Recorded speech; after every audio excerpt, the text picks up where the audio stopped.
Hey everyone, I am Bryce, and today I am going to explain to you how to make a professional blog on Google Sites for free. Stick around till the end to discover step-by-step instructions on crafting a polished and engaging blog right on your Google site. Let us get started.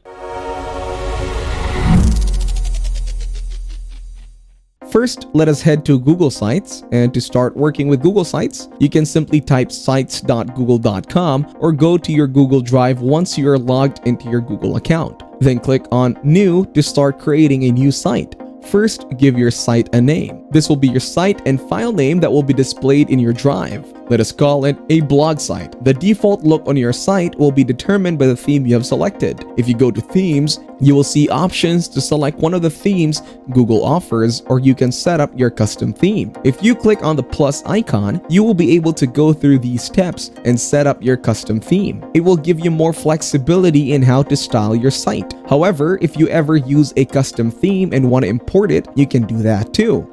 Clicking here, if you have a site on your drive that you have done with a custom theme, you can simply select the site and import this theme into your new site as well. So let us use the impression theme just for the sake of this tutorial, and I would like to set its color as yellow. This will determine the overall style of your theme. So apply all variations to see which one is best for you. Now, if you want to set up more blog pages, you need to come right here. From here, you can add new pages and new links, embed full page HTML code if you would like, and also insert new menu sections. For the blog we are going to create, like any other blog, you will have a homepage. So just name it and click on Done. Then you can create more pages for your blog categories or even for single blog posts. After that, you can link your buttons, links, text, or images to the particular posts. Now, before we look into that, let us head up here to the settings. From the settings, you can specify the mode of your menu, whether you would like to display it on the top or the side of your page, and also set its color. I prefer to leave it as a transparent, so that means my menu will display on top of any color I set for my header or brand images. From here, you can also upload a favicon and a logo for your site.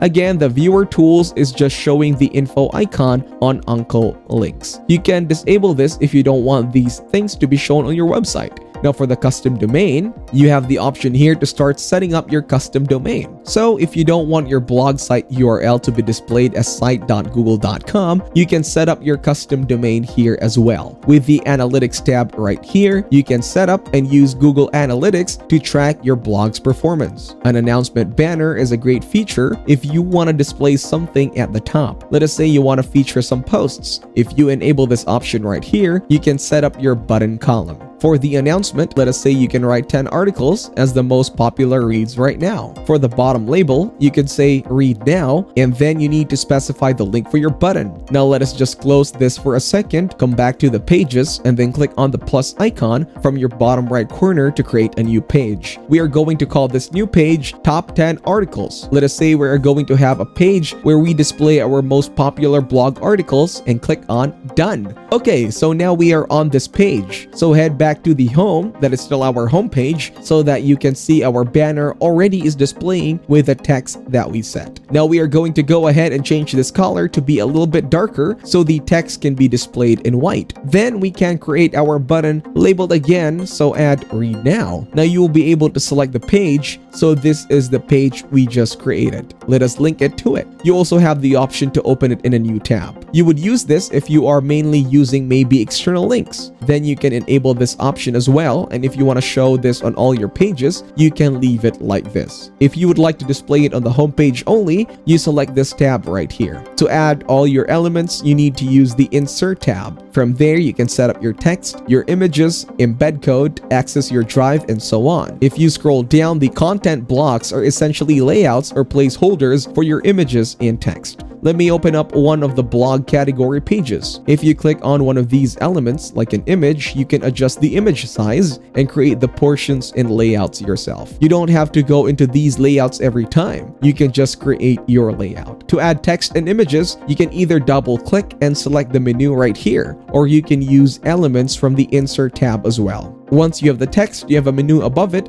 on how you can design your text. Simply select the font size and color and insert links, and you have more formatting options right there. To insert a button on your Google site, you can simply click on insert, then scroll down to the button, give it a name, let's call it read now, and then specify the link. Again, it can be one of your pages or external links. Click on insert. The style of the button will come depending on your theme. You have more options to apply styles on your buttons if you are using a custom theme. But if you come here and change the color, you will see that is also affecting the button. And if you are changing the font styles, it will also change on the button as well. Once you're done with your design and you would like to preview how it will look on different resolution screens, you can come right here on this review icon and click on it. You will be able to switch between mobile, tablet, and large resolution screens. Google Sites are fully responsive, so there won't be any issues displaying your site designs on different screen sizes. To exit the preview tab, simply click on the exit button and you are back in your editing mode. Once you are done, you need to publish your site. Click on publish. You will then be asked to enter your web address and your URL. By default, it will come as sites.google.com, but you can set up your custom domain. Once your site is live and published, if you ever come back and make some changes, you will have to publish again. Then you will see your draft and your currently published version.